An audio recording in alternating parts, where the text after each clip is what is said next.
अशोकलाड तिराहे पर बुंदेलखंड इंसाफ सेना के लोगों ने निकाला कैंडल मार्च। 3 साल की मासूम दुष्कर्म पीड़िता के जल्द स्वस्थ होने की कामना की। आपको बता दें कि बांदा शहर के अशोकलाड तिराहे पर आज दिन गुरुवार की शाम लगभग 7 बजे बुंदेलखंड इंसाफ सेना के लोगों ने कैंडल मार्च निकाला और चिल्ला क्षेत्र की 3 साल की मासूम रेप पीड़िता के स्वास्थ्य लाभ की कामना की। साथ ही इन्होंने प्रदेश सरकार से यह भी मांग की है कि ऐसे अपराधों के अपराधियों को फांसी की सजा दी जाए और इन्होंने यह भी मांग की है कि कानपुर में जिंदगी और मौत से जूझ रही मासूम बच्ची का बेहतर इलाज हो, जिससे कि वह जल्द स्वस्थ हो सके। इस मौके पर इनके संगठन के कई पदाधिकारी व कार्यकर्ता मौजूद रहे।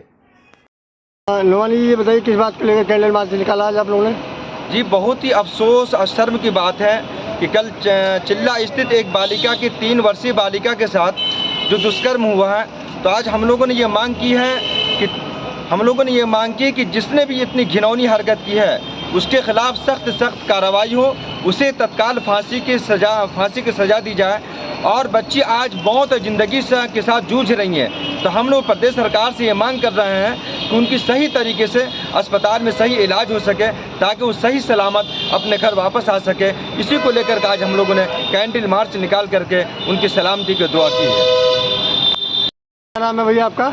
मेरा नाम घासीराम निषाद है। अच्छा, किस बात को लेकर कैंडल मार्च निकाला आज बुंदेलखंड इंसाफ सेना के द्वारा ये कैंडल मार्च उस बच्ची के लिए निकाला गया है जो कि अभी विगत दिवस एक बच्ची के साथ 3 साल की बच्ची के साथ दुष्कर्म जैसी जघन्य घटना को अंजाम दिया गया और आज वो अस्पताल में कानपुर में ज़िंदगी और मौत से जूझ रही है। हमें अफसोस के साथ कहना पड़ा कि देश में बहुत ही सख्त कानून होने के बावजूद ऐसी घटनाएं होती हैं, तो ये सरकार के लिए बड़ा चिंता का विषय है। तो इसमें से सरकार को पुनर्विचार करना चाहिए और देश में ऐसे सख्त और कठोर कानून लेकर के आना चाहिए जिससे अपराधियों को कानून के प्रति खौफ हो।